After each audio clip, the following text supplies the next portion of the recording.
konsensya, ganun ba yun? Walang konsensya. Kahit sandali lang, 5 minutes, 10 minutes, pwede. Good morning, everyone. The MMDA are back in Manila on Tayuman Street right now.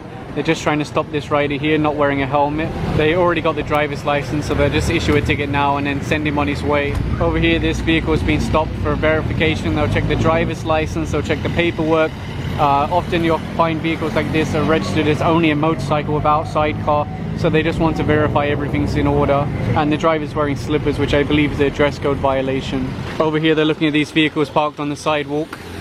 It looks like there might be a little bit of disturbance.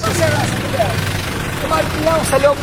Wala nga akong gamit. Okay, pero bawal po ako sa sidewalk. Kita nyo makagod ako. Sir, bawal po. Hindi nga, sandali nga lang. Pumasok lang ako sa loob ng bahay. Kinuha ko lang yung mga bag. Yes, sir. Kita nyo, nakahasad pa ako.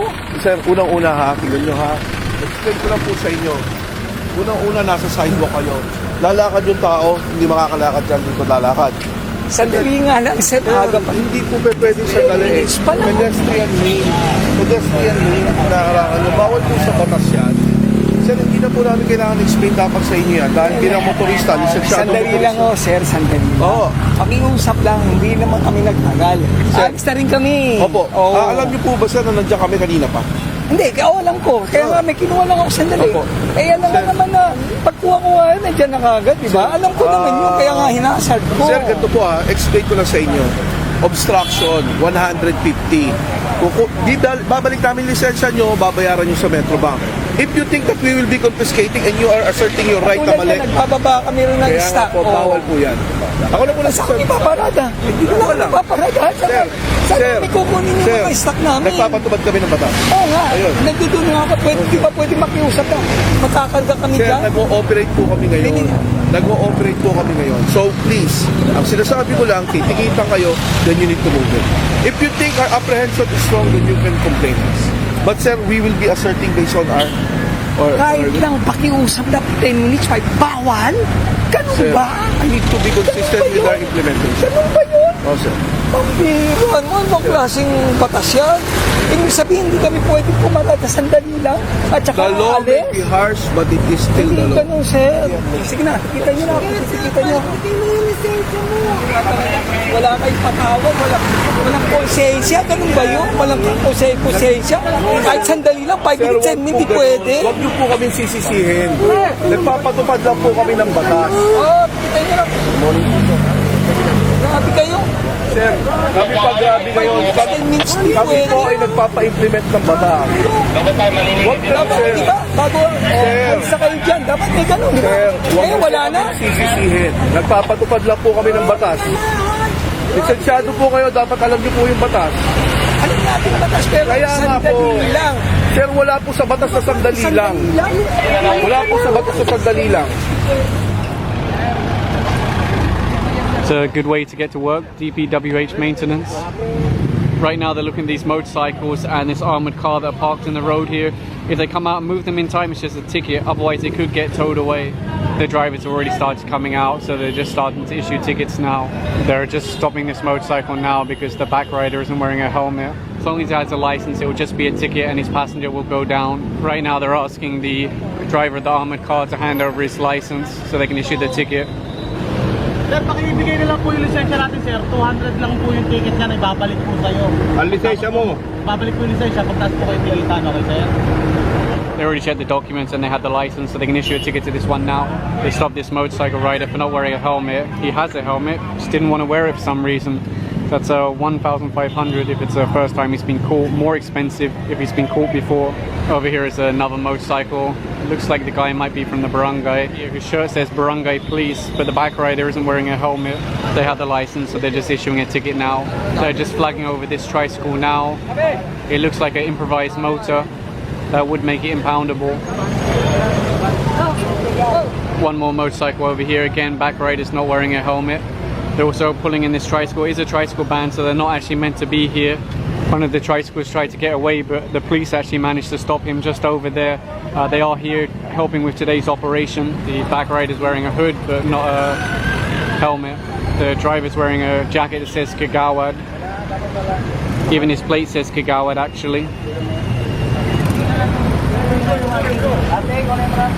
He's handed over the license already, so they'll issue a ticket. They stopped this tricycle here for a tricycle ban. The body of the tricycle is from Honda, but the engine is from SYM, and that's why it doesn't fit properly, and it's just kind of tied on here with some wire.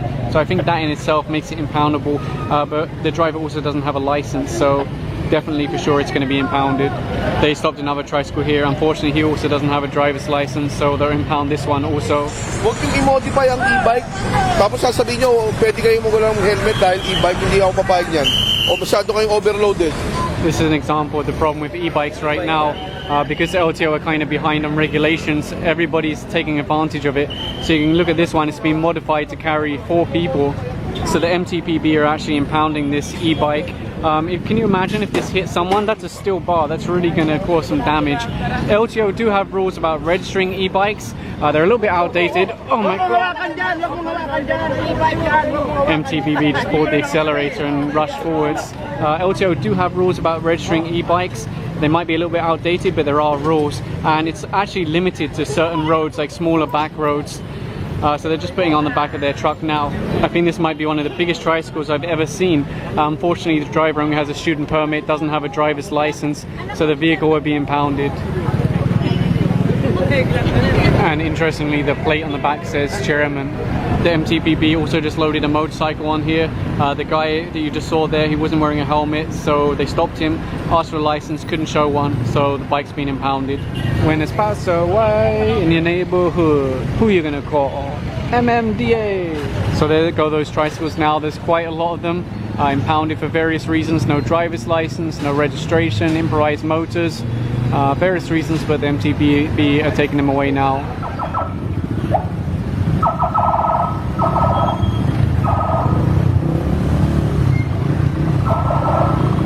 You can see some of the vendors are running away now. Unfortunately, many of the shops and vendors have expanded over the sidewalk again.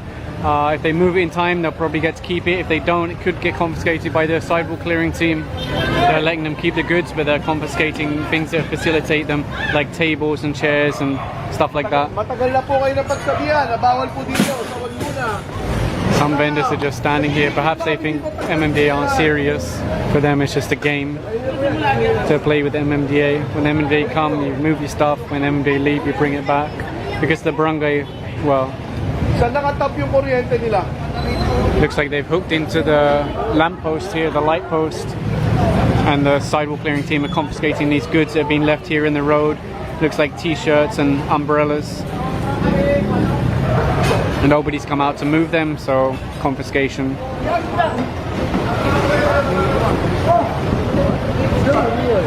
This one's been left on the sidewalk. I don't think anyone's come out to claim it, so again, subject to confiscation. If you've watched my previous videos, you know that MMDA have done close coordination with the barangay, with the city, even with the vendors. They've had meetings with those that lead the vendors, community leaders and things like that. They've tried everything. They've tried to, say, okay, just stay out of this area, but maybe you could go over here and you won't, cause any problems for people. They've tried so much. When everything else fails, you have no choice but to start confiscating stuff. The last time the team were here, they spoke to the shops about these railings that have been installed here above the sidewalk. They're concerned that if there's an earthquake or something like that, they could fall down. They're not approved by the city as far as anyone can show. So the sidewalk clearing team might actually be removing these today. Ano gagawin natin? Ha? Ano yun? Antayin ko? Ha? Tanggalin nyo yan. Kuha kayo ng tulso, tanggalin nyo yan. I don't think they realize how serious the MMDA are. So the sidewalk clearing team will be the ones to come in and remove these. Hindi na ako maniniwala sa inyo dahil umuoko kayo nung una eh. Hindi, nung una kami nagpunta dito, sinabi ko tanggalin nyo na kaysa kami magtatanggal para magamit nyo pa.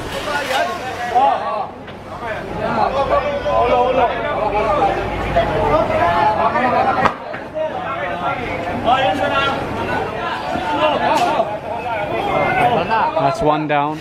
For anyone wondering, that's the saber saw or reciprocating saw from Bosch. They donated that to the team a few months ago. It's come in very useful.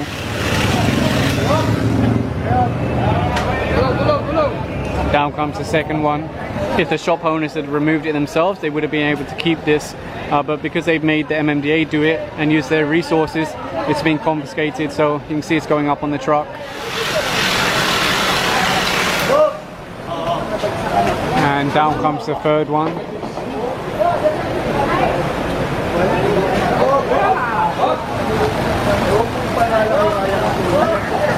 And they're just doing the last one now. Rain or shine, ladies and gentlemen, rain or shine. Of course, the problem is everyone rolls up their tarpaulin, and then once you go, they roll it out again. If you look on the road here, they've driven nails or bolts into the road to make ties for their shop, like the canopies to come down. So I think the SCOG team will be trying to remove these. I won't make you watch all of them being removed, but they just need to use this crowbar, kind of winch it out. They're having a hard time getting some of these out. So what they're doing is clipping the wire and the rope and then bashing them down. So there's no way to reconnect. You can see in this area, for example, sidewalks are completely occupied, plus they've extended into the road. So everyone has to walk in the middle of the road, and any cars coming down here are going to be super slowed down. Now you might be wondering, why don't they just remove the vendors completely? Well, the city have actually given them permits or permission to operate in certain areas. The problem is they spread to other areas and they occupy more of the road than they're meant to. Kaya lang po nangyari yung ulan, hindi natin maiwasan minsan yung mag-ano sila ng hapon. Pero Hindi, yun nga eh, umulan, ang rason yan, umuulan. Opo. Di ba? Pag umaraw, mainit. So, sa tayo lulugar? Umaraw, umulan, ganyan ang gagawin niya. Kaya, kailangan natin maging consistent dito dahil pag hindi, yan lagi ang irarason. Di ba? Kaya nga po yung mga marshals natin, nag-robing yan. Talagang minimaintain nila natin. Yung guhit na yan ha, i-maintain ko yung guhit na yan. Tapos, pwede ba nating buksan yung mga business establishments? Yung right of way. Oo naman. Kawawa naman yung mga... Binubuksan po namin. Actually, may mga may mga radio communications yan. Pagka may reklamo yung mga establishment, agad-agad, tatakbo yan. Binibigyan nilang priority. Kasi kung hindi natin masusunod yon na parang yung mga vendors na lagi natin pinagbibigyan, yung mga may-ari ng mga building na to, sila na piperwisyo, hindi naman tayo papayag yan. Hindi tayo pwedeng mamili, no? Kailangan tayo patas. Dahil kung hindi tayo patas, wala maniniwala sa atin. Okay, meron ba tayong 1 minute 1 minute. Marshals, takbin nyo na yung ibang Pagsabihan, 1 minute na lang kamo. pagsabihan niya na yan. Dahil pag sinagsaan namin, makukuha namin yung mga paninda yan. Nobody really wants to confiscate anything, but sometimes it's the only way to get the message across. Maglatag dito sa kalsada at gagawin natin itong alternate route. Huwag po natin ipagpumilit ang gusto natin. Problem is, many of the vendors further down the road, they don't take you seriously until you get there, and then you start confiscating stuff like this. Nobody wants to confiscate stuff, but if no one's going to follow what you're saying and no one's going to listen to you, it's your only choice left. Yung mga kapal na naka-overextend, bawal din po yan. Tanggalin nyo na po yan. Right now the vendors are removing an electrical wire. I don't know if you can see it on the video, but the truck wouldn't be able to fit down here because it's a low hanging wire. Some vendors are really testing the limits of the team. Even if they see them just a couple of stores away, even if they hear them on the loudspeaker, they refuse to move until you get there. The problem is it just delays everything, makes everything take so long. So they're now confiscating stuff because if people don't want to comply, if they really want to make it so difficult, then they'll have to start confiscating. I think they're also going to cut and remove this hose here that's running across the road, and it looks like it wasn't even for water, it's actually running electric wires. Barangay 16. Sir, kasi po, yung dati po namin guhit, ito po, paguhit po ito ni Chairman Lagamari sa amin. Ngayon, nalito po kami, hindi namin alam kung ano po yung Yung lumang guhit pa, wala pa po tayong bagong guhit. Po, hindi kasi namin po kasi alam, kaya yung pong mga vendors, Hindi, yung mga vendors, alam nila kanina, yung iba lang po naman yung ang mga pasaway. coordinator dito, sir. Yung iba lang naman ang mga pasaway kanina, sinasabihan na namin, ibalik sa guhit, bunabalik na sa luma. Kasi sinasabi ko, wala pa tayong bagong guhit. Kailan yung nilagay yung bagong guhit? Sir, pinaguhit po yan. Kailan nga? Nung last na pumunta kayo dito. Ay, wala pa tayong napag-usapan na gano'n. Wala pang may approval na ba si DA niyan? Hindi ko po alam, sir. Yung Office of Planning Authority, hindi na kami pwede magpag-ano ha. Mapupulaan tayo ng mga tao na para sa sarili nating interest yung ginagawa natin na gano'n. Yan din natin, hindi tayo pwede mag-isa. May council resolution ba kayo dyan? Barangay. Yun, wala rin. Some of the vendors have come back. They thought the MMDA had left already, put all their stuff back out again. Since the MMDA truck's full, they're asking the MTPB to start using their tow trucks. Not ideal, but it's better than nothing. Manila do have their own clearing teams that are authorized to do this kind of clearing, just like the MMDA sidewalk clearing team. They've really tried to give everyone as many chances as possible, but sometimes there's no other choice.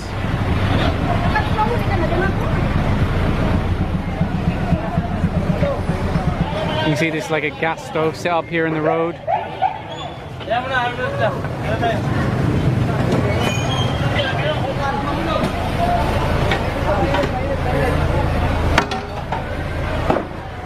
I actually still remember many of these faces from a couple of hours ago.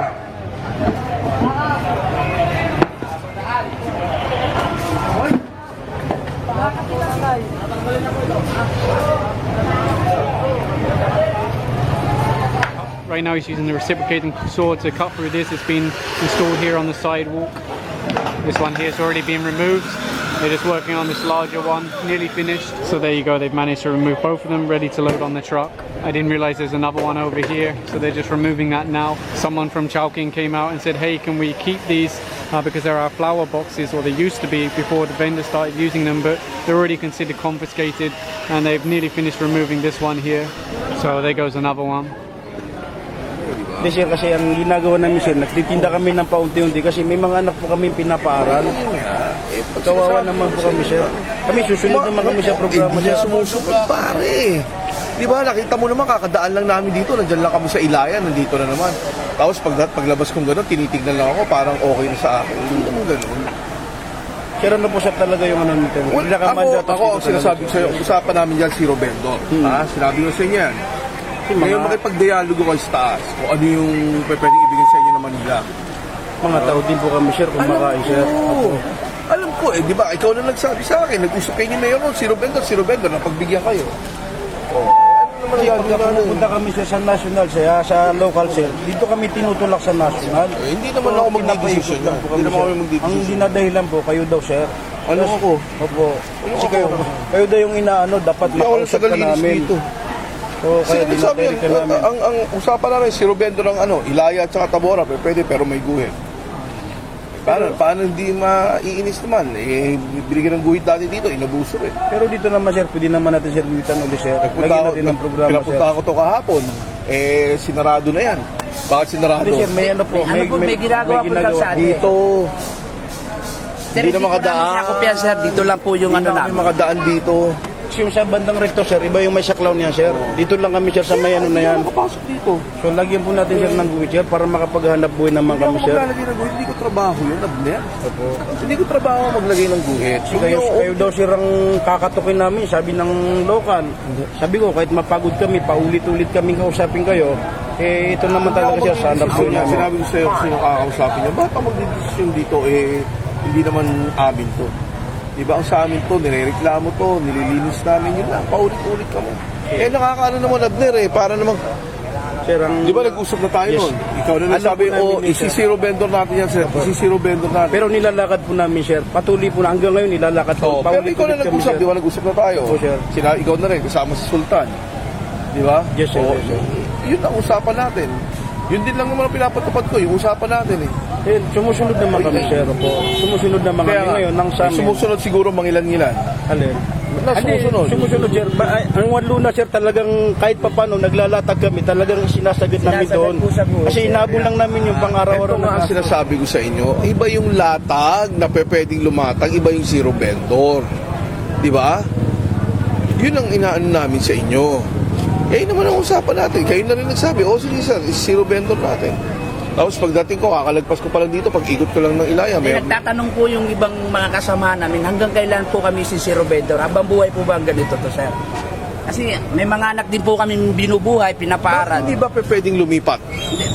At ano, pwede ba lumipat? Pwede naman po yung kung sa programa ng gobyerno. Kaya lang po, wala naman po silang sa amin. Ganito, sasabihin ko sa inyo, mali Mali yung pagkalatag na gano'n Okay?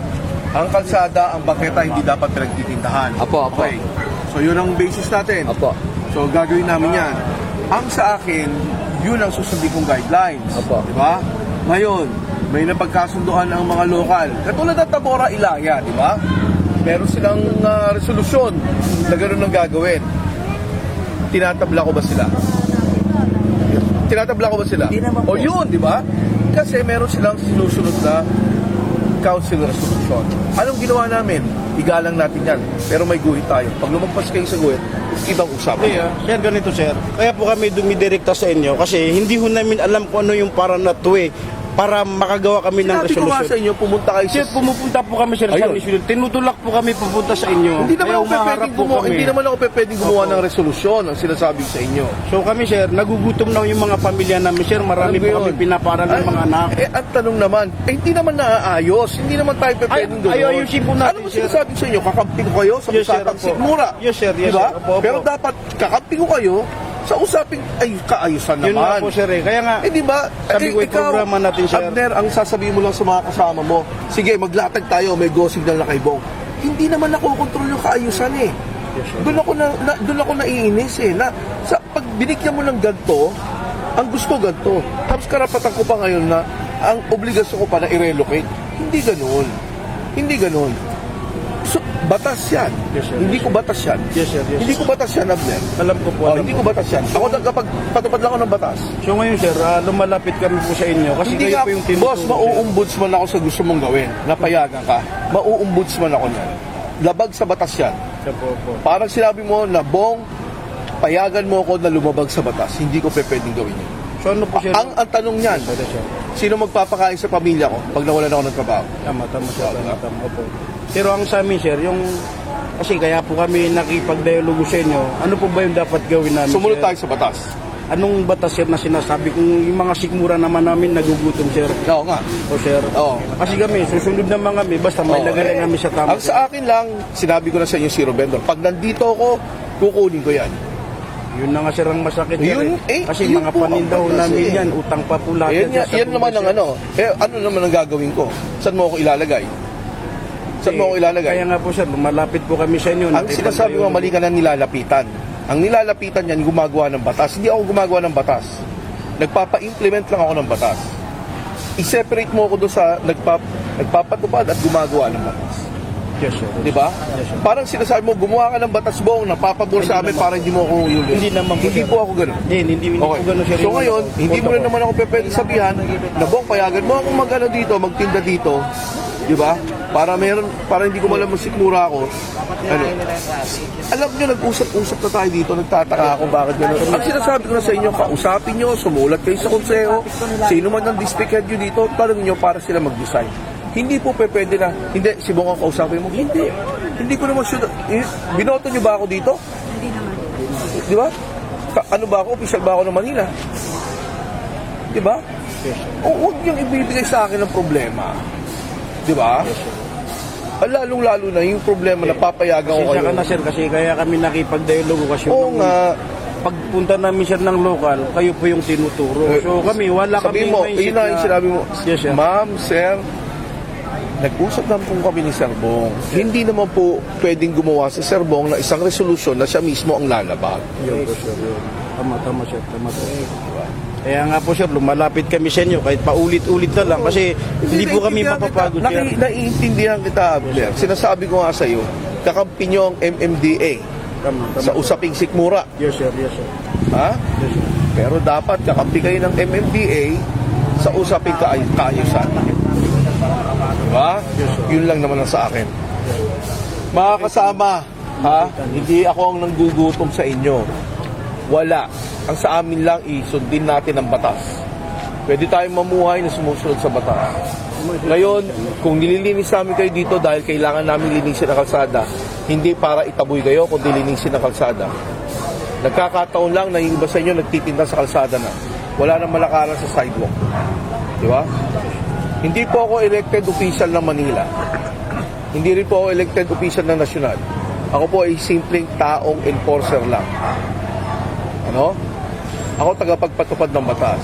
Ngayon, hindi ko po pwedeng suwayon ang sariling batas na aking pinapatupad. Napakahirap po nun. Labag din sa kalooban ko.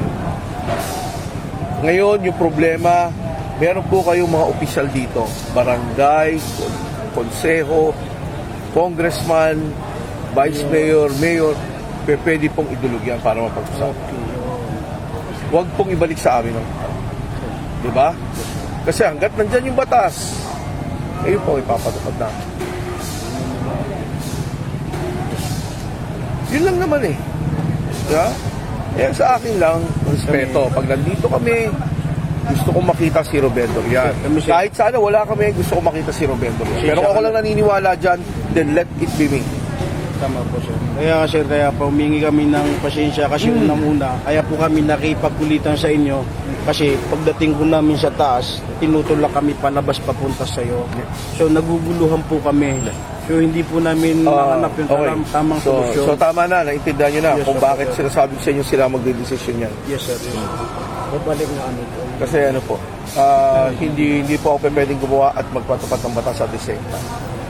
Hindi po pwede. Pero sir, nagtataka na lang din kami kasi dito sa amin may asosasyon naman po kami, may organisasyon kami. Bakit itong magkakabilaan, may ano po sila, ibig sabihin. Sino nagbigay sa kanila? So, yun Sino nga na po. po nagbigay sa kanila?